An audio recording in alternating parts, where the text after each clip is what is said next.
तो पुण्यात्मा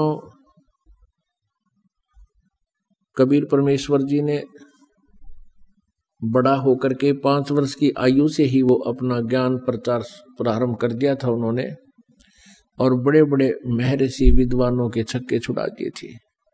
लेकिन वो ढीठ व्यक्ति सदग्रंथों में आंखों देखकर भी नहीं मान रहे थे, स्वीकार नहीं करते थे, क्योंकि उनमें उनका अहंकार प्रमुख था।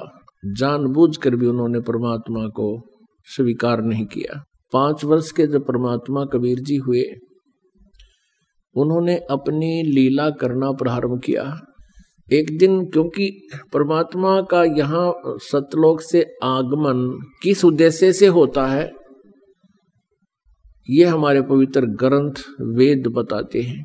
आपको पहले वेद दिखाते हैं, फिर परमात्मा की महिमा सुनाते हैं, ताकि आसानी से आपके हृदय में ये पवित्र कथा समा जाएगी। जो हमारे वेदों में लिखा है वो हमें स्वीकार्य है, जो पुराणों में लिखा है वो हमें स्वीकार्य है। तो फिर हमने जो सुन रखा था, यदि वो वेदों और पुराणों और गीता जी में नहीं मिलता है तो वो व्यर्थ है, वो लोक वेद है, वो दंत कथा है। इसलिए हमें उस दंत कथा को त्याग देना होगा और अपने सदग्रंथों में लिखी जो सच्चाई है उसको स्वीकार करना होगा, तभी हम सफल होंगे। लोकवेद किसे कहते हैं? दंत कथा,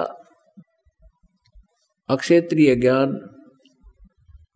परमेश्वर कबीर देव जी आप पे एक दास बने, आप ही एक अच्छे नागरिक की भूमिका की, स्वयं ही उन्होंने एक अच्छे शिष्य की भूमिका की, और स्वयं ही वो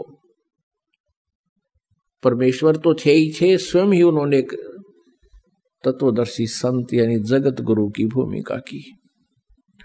उन्होंने हमें समझाने के कहा कि पीछे लग गया जाऊं था मैं लोक वेद के साथ, रस्ते में सतगुरु मिल गए दीपक दे दिया आथ। लोक वेद वो था जो हमने पहले ग्रहण किया हुआ था। जैसे ये दास पहले भगवान विष्णु अर्थात कृष्ण जी का पक्का पुजारी था, हनुमान जी का भी पैरेलल समांतर उनकी भी पूरी इज्जत और आदर था। साथ में शंकर भगवान जी को भी आदर की दृष्टि से देखते थे। अपने परंपरागत बाबा श्याम जी की भी पूजा थी। तो हम जो वो साधना किया करते थे वो लोक वेद था, और जिस दिन से परमात्मा के तत्व ज्ञान रूपी टोरस हमें मिली, ये दीपक मिला, उसी दिन से हम उस रोशनी में चलने लगे और लोक वेद त्याग दिया। तो परमात्मा हमें याद दिलाते हैं कि जो भोली आत्मा गलत साधनाएं कर रहे हैं और उनको ये तत्व ज्ञान रूपी दीपक हाथ मिल जाएगा, आ जाएगा, फिर वो अपना उस तत्व ज्ञान की रोशनी में सुमार्ग पर चलेंगे, कुमार्ग से वापस हो जाएंगे। परमेश्वर कबीर देव जी जब 5 वर्ष के हो गए तो उन्होंने इस भक्ति की मर्यादा को पुनः स्थापित करना था।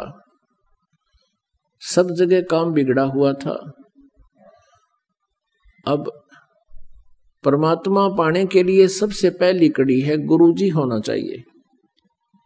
सबसे पहला पॉइंट है, सबसे पहला जो कदम है भक्ति मार्ग पर आगे चलने का, तो सबसे पहले हमारा गुरु हो।